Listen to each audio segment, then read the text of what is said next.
তো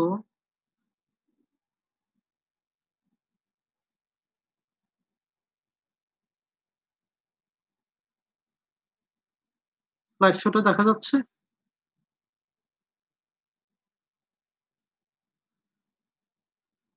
slide show দেখা যাচ্ছে? জি স্যার। আচ্ছা, তাহলে আমরা গতকালকে যেটা স্টার্ট করলাম সেটা হচ্ছে হাইপার সেনসিটিভিটি। ওকে? তাহলে হাইপার সেনসিটিভিটির মধ্যে আমরা যেটা পড়েছিলাম সেটা হচ্ছে কি what are the hyper sensitivity কাকে বলে? এই ডেফিনিশনটুকু সবাইকে খুব ভালো করে জানতে হবে। এখানে inappropriate, excessive, pre-sensitized force এগুলো হচ্ছে কিওয়ার্ড, বুঝছো? এবং লিডিং টু টিস্যু ড্যামেজ এখানে কোনো ওয়ার্ড যেন বাদ না যায়। এক্সামিনার ডেফিনিশন শুনতে খুব পছন্দ করে। এই ডেফিনিশনটা শুনতে খুব পছন্দ করে।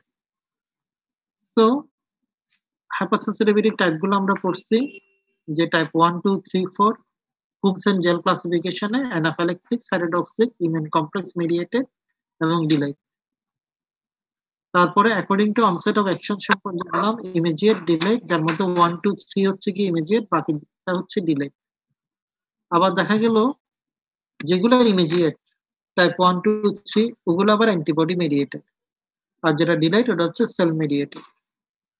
তাহলে আমাদেরকে যেটা জানতে হবে সেটা হচ্ছে ইমিডিয়েট এবং ডিলাইট বলতে কি বোঝায়? ইমিডিয়েটটা occurs within a second to minute আর ডিলাইট যেটা সেটা কি ডেভেলপ হতে 24 থেকে 48 ঘন্টা সময় লাগে।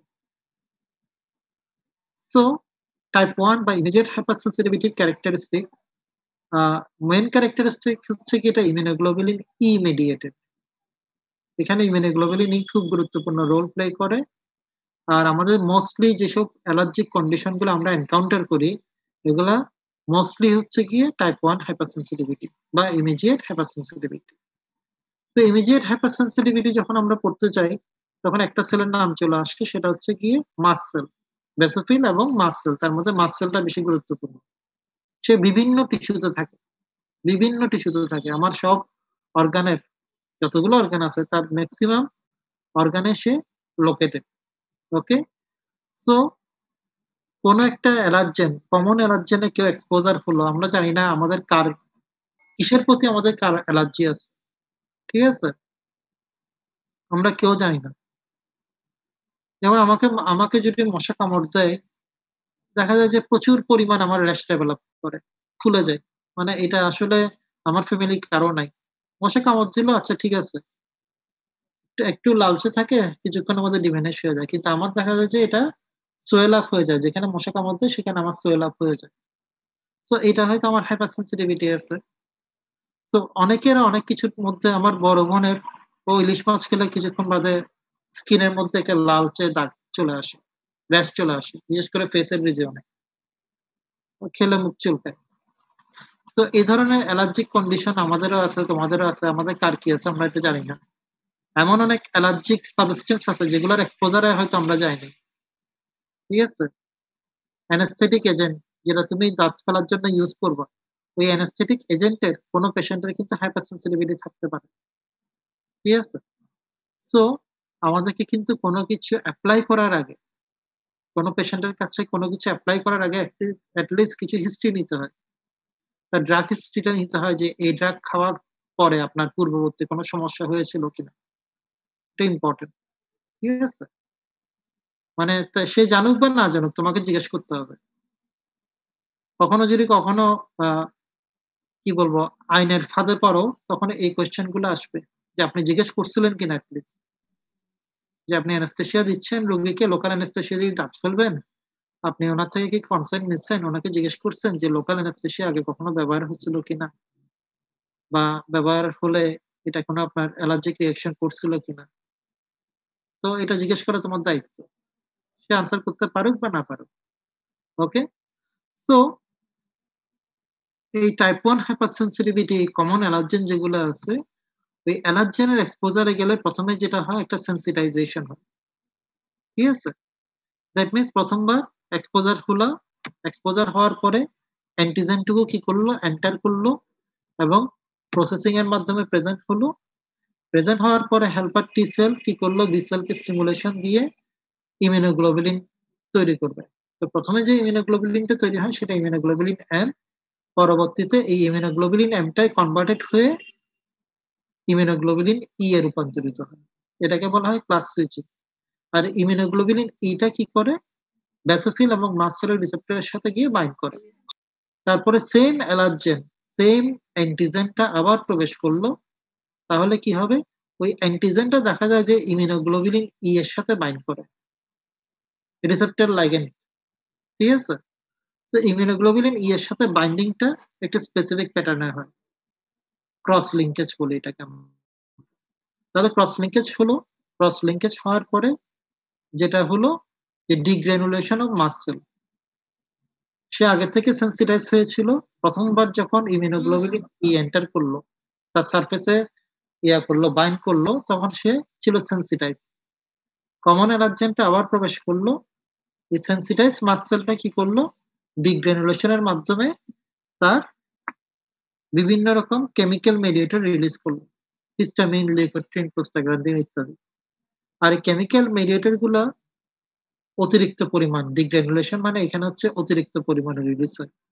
আর এই পরিমাণে রিলিজ হওয়ার কারণে তোমার বডিতে কিছু সিম্পটম প্রডিউস হয়। ঠিক আছে? Like vascular leakage, bronchoconstriction, intestinal hypermotility. তো ভাস্কুলার লিকেজ এটা খুব খারাপ জিনিস। ব্লাড প্রেশারটুকু কমে যাবে। ব্লাড প্রেশারটুকু যদি কমে যায় তাহলে কি হবে? এন্ড অর্গান যেগুলো মানে ব্রেন, কিডনি যেগুলো একদম 100% ব্লাডের উপর নির্ভরশীল, তারা তাদের নিউট্রিশনের জন্য, তারা কি হয়? সাথে, সাথে ড্যামেজ হওয়া শুরু করে। আর ড্যামেজ হওয়া শুরু করলে যেটা হয়, প্রথমে অজ্ঞান হয়ে যাবে, কমাতে যাবে, পেশেন্ট মারাও যেতে পারে। ঠিক আছে? তাহলে বেসিক্যালি এই ঘটনাগুলো ঘটে থাকে যদি আমাদের প্রাইমারি, সেকেন্ডারি মেডিয়েটর গুলো অতিরিক্ত পরিমাণে রিলিজ হয়। কোনো কিছুর বাড়াবাড়ি ঠিক না। হাইপার সেনসিটিভিটি হচ্ছে গিয়ে ইমিউন সিস্টেমের বাড়াবাড়ি। আচ্ছা। তারপরে এই যে হাইপার সেনসিটিভিটি টাইপ 1, এটাকে আমরা বলি অ্যানাফাইল্যাক্টিক। এই অ্যানাফাইল্যাক্টিক হাইপার সেনসিটিভিটিকে আমরা আবার ২ ভাগে ভাগ করতে পারি। একটা হচ্ছে সিস্টেমিক, আরেকটা হচ্ছে লোকালাইজড। ওকে? তাহলে লোকালাইজড হচ্ছে কি স্পেসিফিক টিস্যু বা অর্গানের মধ্যে সীমাবদ্ধ থাকবে, আর যেটা সিস্টেমিক সেটা ব্লাড স্ট্রিমের মাধ্যমে বা তোমার গাট বা ইন্টেস্টাইনাল অ্যাবজর্পশন এর মাধ্যমে বিভিন্ন জায়গায় গিয়ে লোকালাইজ হবে। বিভিন্ন জায়গায় সার্কুলেশনের মাধ্যমে জমা হবে। ঠিক আছে?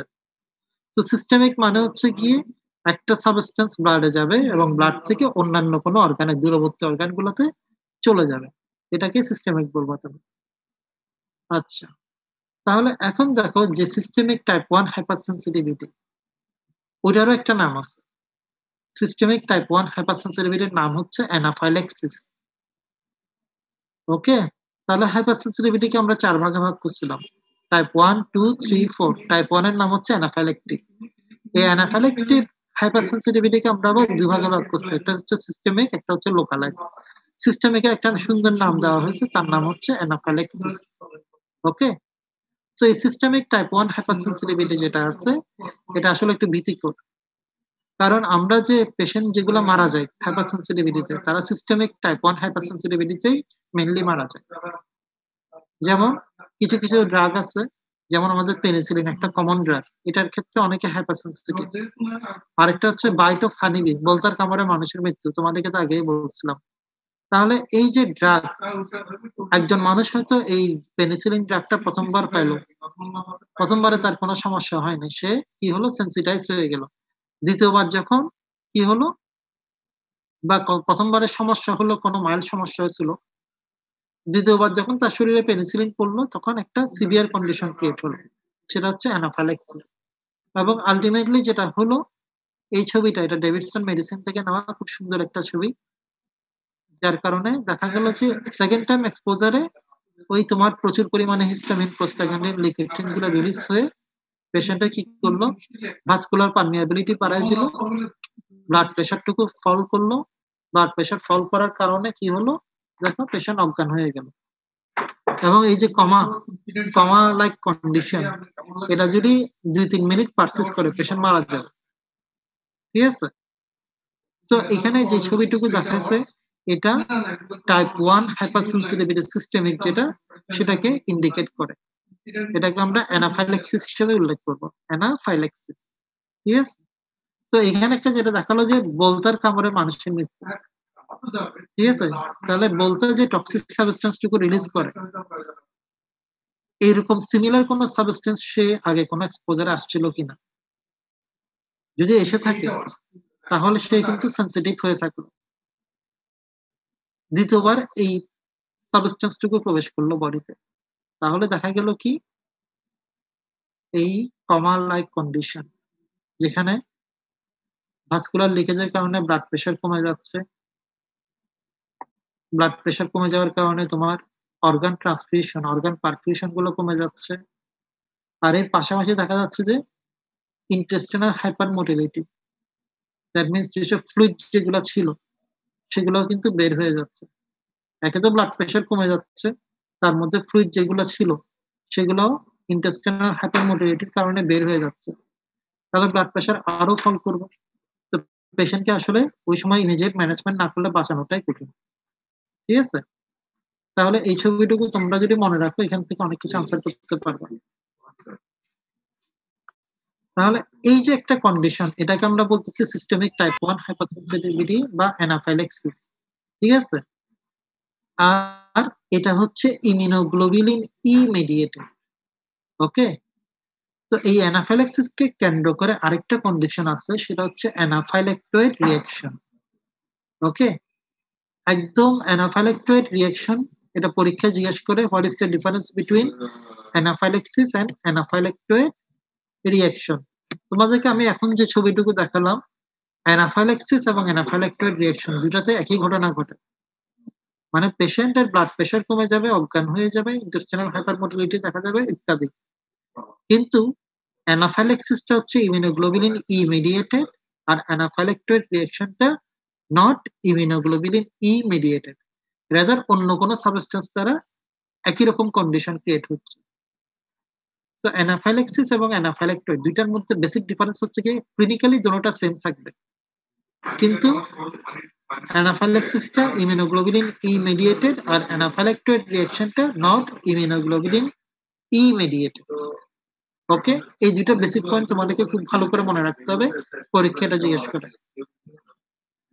সো দেখা যায় যে কিছু কিছু সাবস্টেন্স আছে যেগুলা একবার ইউজ করলেই পেশেন্টের অ্যানাফাইল্যাক্টোয়েড রিঅ্যাকশন হচ্ছে।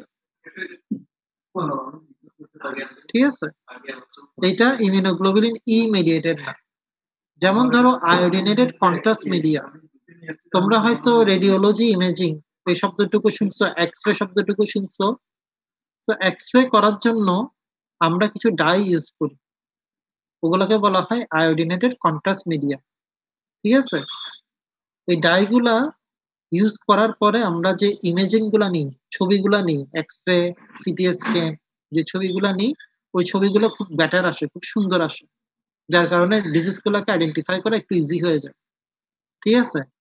তো দেখা যায় এইসব আয়োডিনেটেড কন্ট্রাস্ট মিডিয়া কিছু কিছু পার্সনকে প্রচন্ড ইনফ্লুয়েন্স করে। দ্যাট মিনস তাদের মাসেলকে ডাইরেক্টলি ইনডিউস করে, যাতে মাসেল প্রচুর পরিমাণে হিস্টামিন, লিকোট্রিন, প্রোস্টাগ্ল্যান্ডিন রিলিজ করে। যার কারণে কি হয়, পেশেন্ট কিন্তু এই শক, কমা এমনকি ডেথও হয়ে যেতে পারে। তাহলে এই কন্ডিশনটা কিন্তু ইমিউনোগ্লোবুলিন ই মেডিয়েটেড না। ঠিক আছে? তাহলে ক্লিনিক্যালি হুবহু একই থাকবে, একটা ইমিউনোগ্লোবুলিন ই মেডিয়েটেড আর একটা ইমিউনোগ্লোবুলিন ই মেডিয়েটেড না। ঠিক আছে? তাহলে এটাই হচ্ছে কি বেসিক ডিফারেন্স বিটুইন অ্যানাফাইল্যাক্সিস এবং অ্যানাফাইল্যাক্টোয়েড রিঅ্যাকশন। এটা তোমাদের সবাইকে জানতে হবে, এটা আমি নোটে দিয়ে দিচ্ছি, পড়ে নেবে। আর লোকালাইজড টাইপ 1 হাইপারসেনসিটিভিটি, এটা অর্গান ওরিয়েন্টেড। কিছু কিছু মানুষের দেখা যাচ্ছে ডাস্ট ডাস্ট অ্যালার্জি আছে, একটু ধুলাবালিতে গেলেই ব্রঙ্কোকনস্ট্রিকশন হয়ে যায়, ব্রঙ্কিয়াল অ্যাজমার মতো সিমটম দেখা যায়।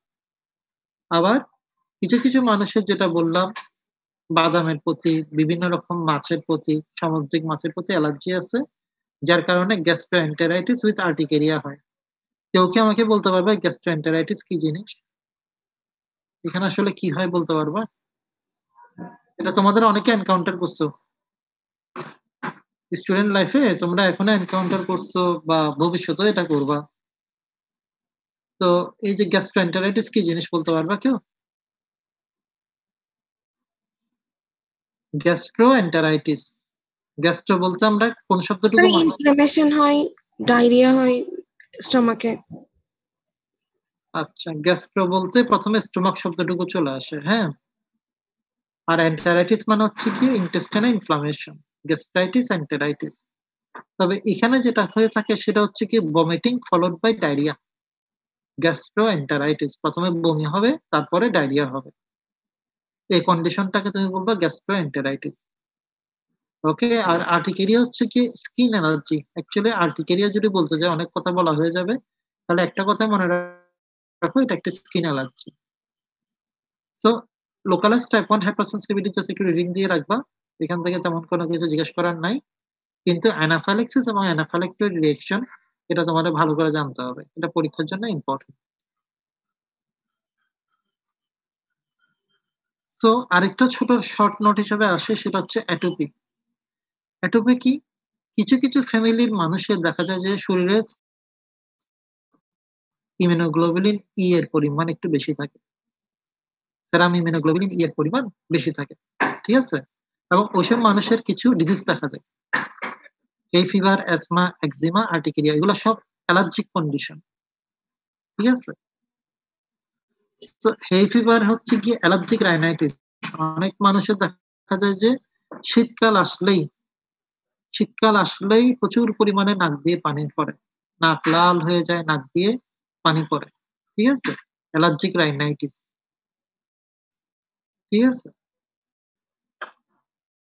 কিছু, কিছু মানুষের শীতকালের মধ্যে স্কিন অ্যালার্জি দেখা যায়। কন্ডিশন কোনো এক্সপোজারে একটু থেকে একটু হলেই তাদের স্কিন র্যাশ, স্মল এক সিম্পটম দেখা যায়।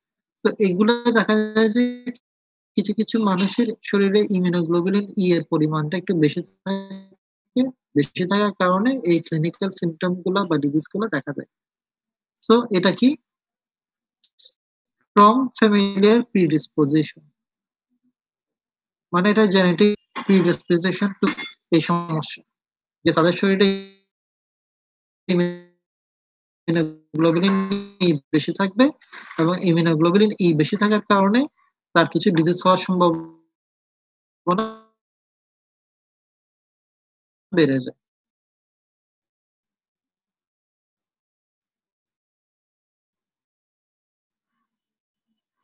যে এক্সাম্পল গুলো ডিজিজ গুলো, তাহলে দেখো এফেক্টেড অর্গান এবং এই এফেক্টেড অর্গানে কি কি ডিজিজ গুলো হয়। এই জাস্ট এই এক্সাম্পল গুলো জানলে তোমার টাইপ 1 হাইপারসেনসিটিভিটির এক্সাম্পল সম্পর্কে তুমি যাবে। ঠিক আছে? এর পাশাপাশি তাদের ক্লিনিক্যাল ফিচার তোমরা শুধু ডিজিজের নামগুলো জানতে পারলে হবে। এর থেকে বেশি আর কিছু জিজ্ঞেস করবে না। খালি এই যে গ্যাস্ট্রোএন্টারাইটিস যেটা বললাম এটা একটা কমন নলেজ, এটা তোমাদেরকে আনসার করতে হবে ভমিটিং ফলোড বাই ডায়রিয়া।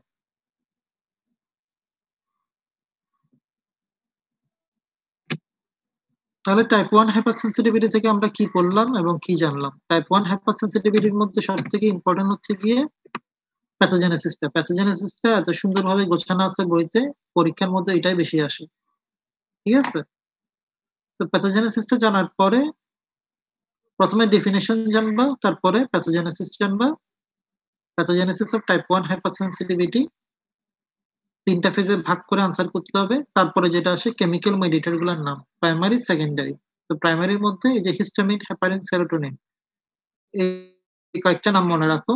আর সেকেন্ডারির মধ্যে লিউকোট্রিন, প্রোস্টাগ্ল্যান্ডিন এই দুইটা নাম মনে রাখো। প্লাটিলেট অ্যাক্টিভেটিং ফ্যাক্টর এই ৩ টা নাম মনে রাখো, তাহলে হয়ে যাবে। তারপরে আমরা কি বললাম যে অ্যানাফাইল্যাক্টিক যেটা, সেটাকে আমরা ২ ভাগে ভাগ করছি। টাইপ 1 হাইপারসেনসিটিভিটিকে আবার ২ ভাগে ভাগ করা হয়েছে।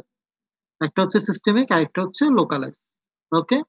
তাহলে সিস্টেমিকটাকে আমরা বলতেছি অ্যানাফাইল্যাক্সিস। ওকে? সো অ্যানাফাইল্যাক্সিস এর পাশাপাশি একটা টার্ম চলে আসে, সেটা হচ্ছে অ্যানাফাইল্যাক্টোয়েড রিঅ্যাকশন। দুইটারই সিমিলার কন্ডিশন। তাহলে অ্যানাফাইল্যাক্সিসটা ইমিউনোগ্লোবুলিন ই মেডিয়েটেড না, সরি ইমিউনোগ্লোবুলিন ই মেডিয়েটেড, আর অ্যানাফাইল্যাক্টোয়েড রিঅ্যাকশনটা ইমিউনোগ্লোবুলিন ই মেডিয়েটেড না, রাদার অন্য কোনো সাবস্টেন্স এটা মেডিয়েট করে। তারপরে অ্যাটোপি শর্ট নোট হিসেবে আসে। এখানে যে পয়েন্টগুলো উল্লেখ করা হয়েছে জুড়ি, এর বেশি আর লাগবে না। আর টাইপ 1 হাইপারসেনসিটিভিটি এক্সাম্পল গুলো কোন কোন অর্গানে কোন কোন ডিজিজ গুলো হয়ে থাকে।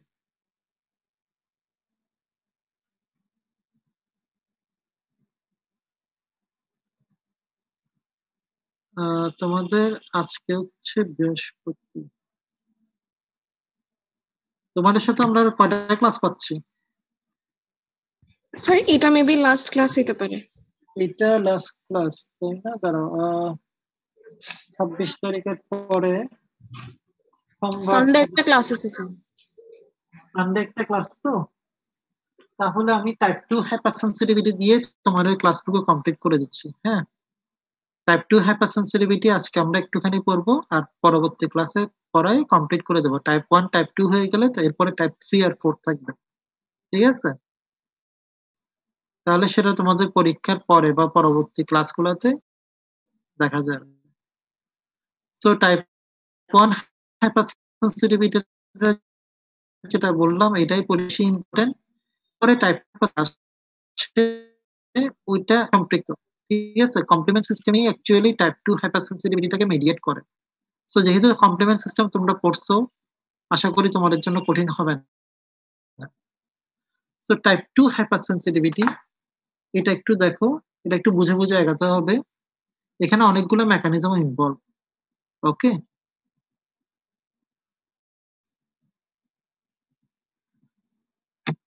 দেখো আমরা যেটা বলছি যে টাইপ 1 2 3 তিনটাই কিন্তু অ্যান্টিবডি মেডিয়েটেড। টাইপ 1 এর মধ্যে যে অ্যান্টিবডিটা ইনভলভ থাকে সেটা হচ্ছে ইমিউনোগ্লোবুলিন ই, আর টাইপ 2 এর মধ্যে দেখা যায় যে মেইনলি ইমিউনোগ্লোবুলিন জি, তার পাশাপাশি ইমিউনোগ্লোবুলিন এম।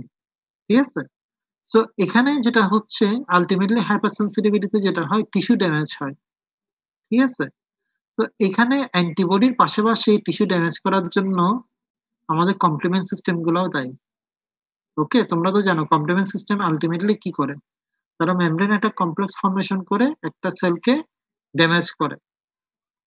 সো এখানে দেখো, এখানে একটা অ্যান্টিজেন থাকলো তার এগেনস্টে অ্যান্টিবডি তৈরি এর সাথে অ্যান্টিবডি বাইন্ড করলো। বাইন্ড করার পরে কিছু মেকানিজম অফ অ্যাকশন হবে। একটা হচ্ছে গিয়ে কমপ্লিমেন্ট ডিপেন্ডেন্ট রিঅ্যাকশন, একটা হচ্ছে অ্যান্টিবডি ডিপেন্ডেন্ট সেলুলার সাইটোটক্সিসিটি যেটা ন্যাচারাল কিলার সেল করে থাকে, আর একটা হচ্ছে অ্যান্টিবডি ডিপেন্ডেন্ট সেলুলার ডিসফাংশন। তিনটা মেকানিজমের মাধ্যমে অ্যাকচুয়ালি টিস্যু ড্যামেজ হয় in case of type 2 hypersensitivity. ঠিক আছে, তাহলে টাইপ 2 হাইপারসেনসিটিভিটি হচ্ছে গিয়ে অ্যান্টিবডি মেডিয়েটেড। এখানে ইমিউনোগ্লোবুলিন জি মেইনলি ইনভলভ থাকে আর পার্টলি ইমিউনোগ্লোবুলিন এম। এবং টিস্যু ড্যামেজটা কিভাবে হয়? তিন ধরনের মেকানিজমে হয়। একটা হচ্ছে complement dependent reaction, antibody dependent cellular cytotoxicity এবং অ্যান্টিবডি ডিপেন্ডেন্ট সেলুলার ডিসফাংশন। এই তিনটা মেকানিজমের মাধ্যমে টিস্যুগুলো ড্যামেজ হয়। তাহলে এখন আমাদেরকে মেকানিজম গুলো সম্পর্কে একটু জানতে হবে। প্রথমে যেটা সেটা হচ্ছে কমপ্লিমেন্ট ডিপেন্ডেন্ট রিঅ্যাকশন। আজকে আমরা এটাই পড়াবো, এরপরে বাকি যেটা মেকানিজম পড়াবো। দেখো কমপ্লিমেন্ট ডিপেন্ডেন্ট রিঅ্যাকশন মানে হচ্ছে গিয়ে এখানে কমপ্লিমেন্ট সিস্টেম কিভাবে একটা সেলকে ড্যামেজ করতেছে।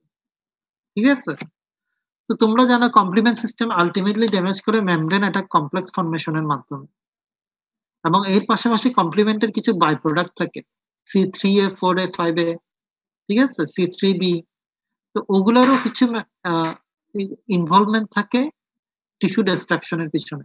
তাহলে ওই কথাগুলো এখানে জাস্ট উঠে আসবে। দেখো, the Fc region of antibody bound with an antigen can activate the classical pathway of complement system. Activation of classical pathway leads to host cell injury, which is mediated by following three mechanisms: complement dependent cytolysis, complement dependent inflammation, আর একটা হচ্ছে opsonization। ঠিক আছে, তোমরা rheumatic ফিভারের নাম শুনছো? Yes sir.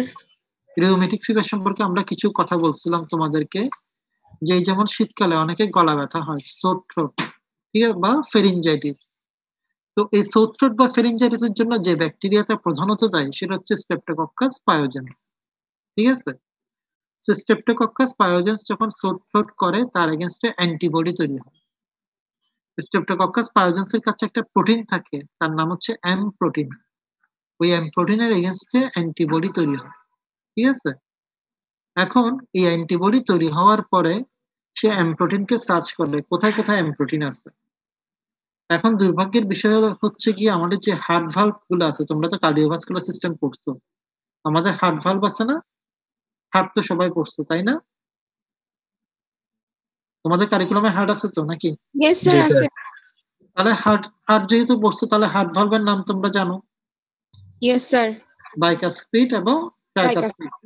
আচ্ছা, তাহলে এই যে বাইকাসপিড ট্রাইকাসপিড, মোট কথা হচ্ছে কি আমাদের যে হার্ট ভালভ গুলো আছে সেগুলা দেখতে স্ট্রেপ্টোকক্কাস পায়োজেন্সের এম প্রোটিনের মতো। এটাকে বলা হয় মলিকিউলার মিমিক্রি।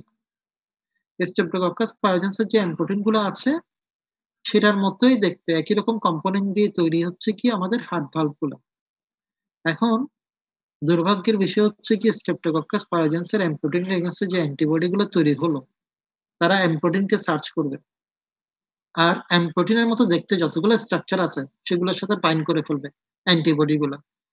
এখন আনফরচুনেটলি কি হলো, আমাদের হার্ট ভালভের সাথে বাইন্ড করে ফেললো অ্যান্টিবডি গুলা, যেটা কিনা অ্যাকচুয়ালি এম প্রোটিনের এগেইনস্টে তৈরি হয়েছিল। তাহলে বাইন্ড করার পরে কি হলো, কমপ্লিমেন্ট সিস্টেমটুকু অ্যাড হলো, অ্যাক্টিভেট হলো। আর এই কমপ্লিমেন্ট সিস্টেমটুকু কি করলো, আমাদের হার্ট ভালভকে ড্যামেজ করে দিল। এটা হচ্ছে গিয়ে রিউমেটিক ফিভারের প্যাথোজেনেসিস।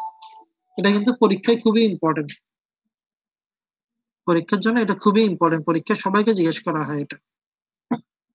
সো এই যে এখন একটা হার্ট ভালভ ড্যামেজ হলো, এই ড্যামেজ হলো তার পিছনে প্যাথোজেনেসিস কি, সেটা হচ্ছে কি কমপ্লিমেন্ট ডিপেন্ডেন্ট সাইটোলাইসিস। ঠিক আছে, অথবা আরেকটা ডিজিজের নাম তোমরা জানো, সেটা হচ্ছে অটো ইমিউন হিমোলাইটিক অ্যানিমিয়া। নামটুকু শুনছো? অটো স্যার ইমিউন শুনছি। Haemolytic anaemia. ঠিক আছে, এই অটো ইমিউন হিমোলাইটিক অ্যানিমিয়াটা, এখানে কি হয়, এখানে আরবিসি ডিস্ট্রাকশন হয়। তোমরা হয়তো জানো যে আরবিসি যেগুলো আছে আমাদের, সেগুলো কিন্তু মেমব্রেনে, আরবিসি মেমব্রেনে অনেকগুলো প্রোটিন থাকে। ওই প্রোটিনের উপর ভিত্তি করেই কিন্তু আমাদের ব্লাড গ্রুপিং গুলো করা হয়, A B O blood grouping, M N, R H, Duffy. ঠিক আছে, অনেকগুলো ব্লাড গ্রুপ আছে, আমরা তো শুধু দুইটা সম্পর্কে জানি, A B O M N, এই তো। কিন্তু এছাড়া আরো অনেক, প্রায় 20-22 রকমের ব্লাড গ্রুপিং আছে। তো ব্লাড গ্রুপিং গুলো করা হয় আরবিসি যে মেমব্রেন আছে ওখানের মধ্যে যে প্রোটিন গুলো আছে প্রোটিনের উপর ভিত্তি করে। প্রোটিন গুলোর বিভিন্ন রকম নাম রাখা হয়েছে, কিট, ডাফি, লুইস, মানে যে বৈজ্ঞানিক যে প্রোটিন গুলো আবিষ্কার করছে তাদের নামে নামগুলো রেখে দেওয়া হয়েছে। তাহলে অনেক সময় দেখা যায় যে ওই প্রোটিনের এগেনস্টে কিন্তু অটো অ্যান্টিবডি তৈরি হয়, আর এই অটো অ্যান্টিবডি গুলো স্পেসিফিক প্রোটিনের সাথে বাইন্ড করে, অ্যান্টিবডির এফসি পোর্শনের সাথে কমপ্লিমেন্ট সিস্টেম বাইন্ড করে কি করে আরবিসি গুলোকে ডিস্ট্রয় করে দেয়। এটা হচ্ছে গিয়ে অটো ইমিউন হিমোলাইটিক অ্যানিমিয়া। ঠিক আছে, তাহলে এখানে যেটা হচ্ছে অনেকটা এরকমই হচ্ছে। The Fc region of antibody can activate the classical pathway of complement system. Activation of classical pathway leads to hood cell injury, which is mediated by the following three mechanism. একটা হচ্ছে কমপ্লিমেন্ট ডিপেন্ডেন্ট সাইটোলাইসিস, সাইটোলাইসিস হয় membrane attack complex ফর্মেশনের মাধ্যমে।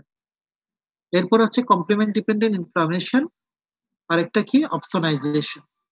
ওকে, so complement dependent সাইটোলাইসিস, এখানে কি হচ্ছে, তোমরা যদি কমপ্লিমেন্টের classical পাথওয়েটুকু মনে রাখো, আলটিমেটলি মেমব্রেন একটা কমপ্লেক্স ফর্মেশন হয় C5b678 দ্বারা, এবং মেমব্রেন একটা কমপ্লেক্স কি করে, যে সেলের মধ্যে ডিপোজিট হয়েছিল, এখানে একটা আরবিসি দিয়ে দেখানো হয়েছে, দেখো একটা আরবিসি, তার কাছে কিছু প্রোটিন আছে, ওই প্রোটিনের এগেইনস্টে অ্যান্টিবডি তৈরি হলো, অ্যান্টিবডিটা বাইন্ড করলো প্রোটিনের সাথে, এর সাথে কি এড হলো, কমপ্লিমেন্ট সিস্টেম এড হলো। তাহলে আলটিমেটলি যে সিকোয়েন্স অফ ইভেন্ট আছে, ওই সিকোয়েন্স অফ ইভেন্টের ফলশ্রুতিতে আরবিসি যে মেমব্রেনটুকু আছে সেটা কি হলো, পোর ফরমেশন হলো। পোর ফরমেশন হলে কি হবে, ফ্লুইড এবং সলিউট গুলো, ফ্লুইড ইলেকট্রোলাইট গুলো এন্টার করে সেলকে সরায় ডিস্ট্রয় করে দেবে। তাহলে এটা এক ধরনের মেকানিজম অফ অ্যাকশন, টাইপ 2 হাইপারসেনসিটিভিটির একটা মেকানিজম অফ অ্যাকশন, যার কারণে সেল টিস্যু ড্যামেজ হচ্ছে। গেল। 2 নম্বর হচ্ছে কমপ্লিমেন্ট ডিপেন্ডেন্ট ইনফ্লামেশন। এখানে কি হচ্ছে, the byproducts of complement pathways such as C5a are chemoattractant, hence can induce inflammatory response leading to tissue injury. এখানে দেখো আমাদের কমপ্লিমেন্ট সিস্টেমের যে বাই প্রোডাক্ট গুলো ছিল তার মধ্যে C3a 4a 5a, হ্যাঁ, C5a কিন্তু নিউট্রোফিলকে ইনভাইট করে, সে যেখানে থাকবে সে কি করবে, নিউট্রোফিলকে ইনভাইট করবে ওই জায়গায়। তো নিউট্রোফিল যখন আসবে, নিউট্রোফিল কি করে, নিউট্রোফিল গুলো তার লাইসোজোমাল এনজাইম গুলো রিলিজ করে। লাইসোজোমাল এনজাইম গুলো রিলিজ হওয়ার কারণে ইনফ্লামেশনের যে প্রক্রিয়াটুকু ছিল সেটা আরো বেশি অ্যাগ্রাভেট করে, ঠিক আছে। এটাকে বলা হয় complement dependent inflammation. The byproduct of complement pathways such as C5a are chemoattractant, hence can induce inflammatory response leading to tissue injury. ঠিক আছে, তাহলে দেখো নিউট্রোফিল ইনভাইটেড হলো এবং নিউট্রোফিল তার লাইসোজোমাল এনজাইম গুলো রিলিজ করে ফার্দার ইনফ্লামেশনটাকে প্রমোট করলো। এগুলো কিন্তু সব পাশাপাশি চলতেছে, ঠিক আছে। তাহলে complement dependent cytolysis, complement dependent inflammation. আরেকটা কি হচ্ছে opsonisation. Byproduct of complement pathways such as C3b act as opsonin. They deposit on the target cell. Phagocytes such as macrophage and neutrophil can engulf such C3b coated target cell via complement receptor. তাহলে যেটা তোমাদেরকে বলছিলাম যে এই যে ধরো একটা RBC কে আমরা এক্সাম্পল হিসেবে দেখাচ্ছি, আরবিসি এর এগেইনস্ট মেমব্রেনের এগেইনস্টে প্রোটিনের এগেইনস্টে অটো অ্যান্টিবডি তৈরি হলো, এবং অ্যান্টিবডির এফসি পোরশনের সাথে কমপ্লিমেন্ট সিস্টেম বাইন্ড করলো। এর মধ্যে কি হলো, কিছু বাই প্রোডাক্ট তৈরি হলো, তার মধ্যে একটা হচ্ছে C3b। C3b কি করবে, ইনভাইট করবে ফ্যাগোসাইটিক সেলগুলোকে, ম্যাক্রোফেজ এবং নিউট্রোফিলকে। তো ম্যাক্রোফেজ এবং নিউট্রোফিল ওই ইনফ্লামেটরি সাইটে যেখানে ইনফ্লামেশন হচ্ছে সেই সাইটে আসলো, আসার পরে কি করলো, ম্যাক্রোফেজ এবং নিউট্রোফিলের কাছে এফসি C3b এর জন্য একটা রিসেপ্টর থাকে, রিসেপ্টর ফর C3b।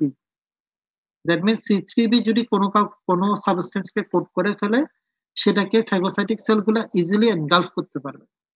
তাহলে কি হলো দেখো, এই যে নিউট্রোফিল এবং ম্যাক্রোফেজ ওই সাইটস অফ ইনফ্লামেশনে এসে দেখো যে আরবিসিটা C3b দ্বারা কোড হয়েছিল সেটাকে কি করলো, এনগালফ করে ফেললো, ঠিক আছে।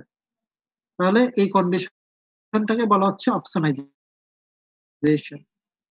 তাহলে complement dependent cytolysis, complement dependent inflammation এবং অপসোনাইজেশন এই তিনটা মেকানিজমের মাধ্যমে আমাদের কিন্তু কমপ্লিমেন্ট ডিপেন্ডেন্ট রিঅ্যাকশন গুলো হচ্ছে। দ্যাট মিনস আলটিমেটলি যেটা সেল হোক টিস্যু হোক যেটা টার্গেট করা হয়েছে সেটা কিন্তু আলটিমেটলি ডিস্ট্রয় হয়ে যাচ্ছে, ঠিক আছে। সেটা বাইরের অর্গানিজম হতে পারে অথবা তোমার বডির নিজস্ব স্ট্রাকচার হতে পারে।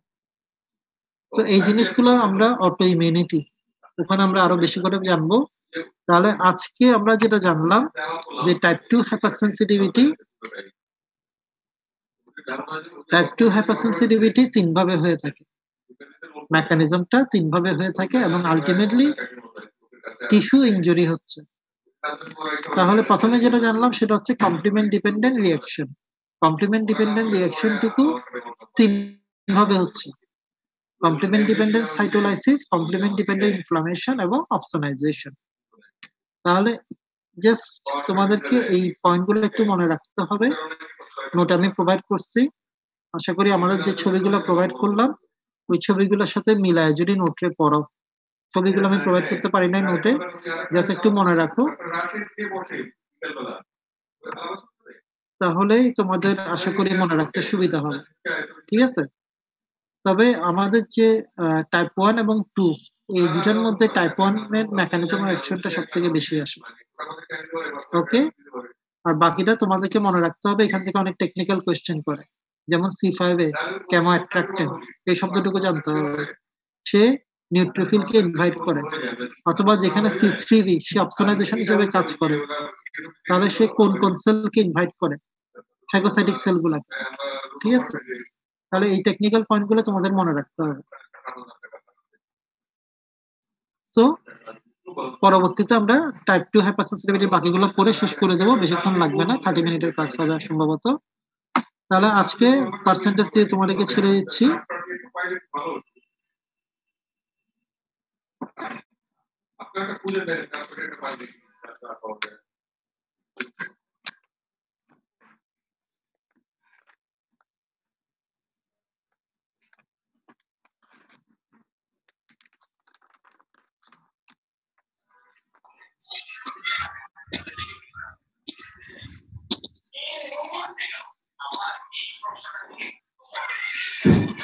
Roll number 2. Roll number 3. Present, sir. Roll number 4. Present, sir. Roll number 5. Present, sir. Roll number 6. Present, sir. Roll number 7. Present, sir. Roll number 8. Roll number 8 আসে নাই? দেখাতে যাচ্ছে রেসপন্স নাই কেন? Present, sir. Present, sir. Roll number 10. Present, sir. Roll Present, number sir. 10. Present, sir. 11. Present. 12. Present, sir. 13. Present, sir. 14. Present, sir. 16. Sir, আমারটা শোনা গেছে ভুল 8 হ্যাঁ শোনা গেছে। Roll number Sir, 16. present, sir. 17. Present, sir. 18. 18 Sadia Akter. 18 absent. 19 Present, sir. Present, sir. 21 Yes, sir. 22 Present, sir. 23 Present, sir. 24 Present, sir. 25 Present, sir. 26 Absent, sir. 26 absent. 27 27 27 absent. Sir, meeting এর starting এর দিকে ছিল। 28 Yes, sir. 29 Present, sir. 30 Present, sir. 31 Present, sir. 32 Present, sir. 34 Present, sir. 36 Present, sir. Roll number 9 Saiful Yes, Rahman sir. মামা। 16 Sanjita. Present, sir. 25 হাজিল Hossain. Yes, sir. 39 জাহানুল ইসলাম। Yes, sir. আচ্ছা 41 আব্দুল্লাহ। 41 আব্দুল্লাহ নাই? আচ্ছা absent. 47 Shakil Uddin. Yes, sir. 61 Saqlain Araf. Yes, sir. 26 জান্নাতুল মাওয়া। Sir যাদের সাপ্লি ছিল ওদের রেজাল্টটা কবে দিবে? সাপ্লি ছিল ওদের রেজাল্টটা এই তো সামনের সপ্তাহে পেয়ে যাবে। পরীক্ষাতে তো আমাদের বেশি ছিল না, 3 জন। 3 জন। এই তো এটা আমরা সাবমিট করে দেব। এখন একটা সমস্যা যেটা এক্সাম সেলে যারা বিলটুকু ক্লিয়ার করে নাই, বেতনগুলো ক্লিয়ার করে না, তাদেরগুলো উইথহল থাকবে। ওদের গুলোকে আমরা দিয়ে দিচ্ছি, ওনাকে আগে জমা দিয়ে দিচ্ছি, তো ওদের বেতন দিয়ে দিলে এটা অবশ্যই আমরা এক্সাম সেলে জমাটা দিয়ে দিই। হ্যাঁ, তারপর ওনারা রেজাল্টটুকু পাবলিশ করেন। কারণ এটা তো আমি তো জানি না কে বেতন কমপ্লিট করছে কে করে নাই, ওগুলো তো আমার জানার বিষয় না। আমরা আমাদের নিয়ম হচ্ছে কি রেজাল্টটুকু রেডি করে সেটা আমরা এক্সাম সেলে পাঠিয়ে দিই। তারপর ওনারা অবস্থা বুঝে সবকিছু বুঝে তারপর ওনারা রেজাল্টটুকু পাবলিশ করেন, সেটা উইথহোল্ড রেখে হোক না রেখে হোক। ঠিক আছে, এটা এখানকার নিয়ম। Okay sir. আচ্ছা তাহলে আর আচ্ছা তোমাদের যারা পুরানো ব্যাচের আছো তাদের ফার্স্ট প্রফ ক্লিয়ার নাই ম্যাক্সিমাম, তাই না? তোমাদের মধ্যে একমাত্র মনে 47 শাকিল উদ্দিনের ক্লিয়ার আছে ফার্স্ট প্রফ। ঠিক আছে, জি স্যার। জায়ানুল ইসলাম তোমার কয়টা বাকি subject? Sir physio bio. Physiology biochemistry. Maximum কি কোন জায়গায় আটকা বুঝছো? মানে সবাই কি ম্যাক্সিমাম কি ফিজিওলজি বায়োকেমিস্ট্রি নাকি অ্যানাটমি। জি স্যার। আচ্ছা, ফিজিওলজি, বায়োকেমিস্ট্রি এবং এসটিএম একসাথে না? নো স্যার, ফিজিও বায়ো একসাথে, এসডিএম সেপারেট সাবজেক্ট, ডেন্টাল। তাহলে তোমরা সাবজেক্ট হিসাব করলে কিভাবে হিসাব করো? মানে 3টা সাবজেক্ট নাকি 2টা? অ্যানাটমি, ডেন্টাল, অ্যানাটমি একসাথে? অ্যানাটমি মানে প্রফ যদি দাও তুমি সাবজেক্ট কয়টাকে উল্লেখ করবে? এসডিএম স্যার 4টা হিসাব করে। 4টা হিসাব করে? তোমাদের কি পরীক্ষা, রিটেন পরীক্ষা কি 4 দিন হয়? জি স্যার, বায়োফিজিও একদিনে হয়। ফিজিওলজি, বায়োকেমিস্ট্রি একদিনে হয়। জি স্যার। তারপরে সায়েন্স অফ ডেন্টাল ম্যাটেরিয়া আরেকদিনে হবে। ওটা আরেকদিনে হয়। তো অ্যানাটমি একদিনে হবে, ডেন্টাল অ্যানাটমি আরেকদিনে হবে। ঠিক আছে? জি স্যার, এভাবেই হয়।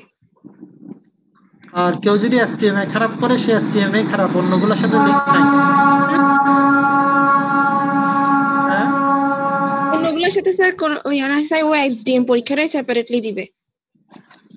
আচ্ছা, তাহলে আমার মনে একটু বুঝার ভুল ছিল। আমি যেটা জানতাম যে ফিজিওলজি, বায়োকেমিস্ট্রি এন্ড এসটিএম একসাথে ছিল, অ্যানাটমি, ডেন্টাল অ্যানাটমি একসাথে ছিল। আমার এরকম একটা আইডিয়া ছিল। তাহলে না। ব্যাপারটা এরকম না, ব্যাপারটা হচ্ছে 4 ভাগে ভাগ, এই তো? জি স্যার। আচ্ছা, দ্যাট মিন্স আমাদের যেমন প্যাথোলজি এন্ড মাইক্রোবায়োলজি, তুমি প্যাথোলজিতে খারাপ করলে মাইক্রোবায়োলজি যদি ভালো করো তাহলে কিন্তু একটা আরেকটাকে টানে। তো তোমাদের ওই ফেজে এরকম কোনো ব্যাপার নাই। স্যার এটা শুধু হচ্ছে বায়োকেমিস্ট্রি আর ফিজিওলজির জন্য। বায়োকেমিস্ট্রি আর ফিজিওলজির জন্য। আচ্ছা আচ্ছা, ঠিক আছে। তাহলে আগে আমাদের সেকেন্ড ফেজটা একটু কঠিন ছিল, এখন দেখা যাচ্ছে ফার্স্ট ফেজটাকে একটু বেশি ডিফিকাল্ট করে ফেলছে। জি আচ্ছা, ওকে। আসসালামু আলাইকুম স্যার। আসসালামু আলাইকুম।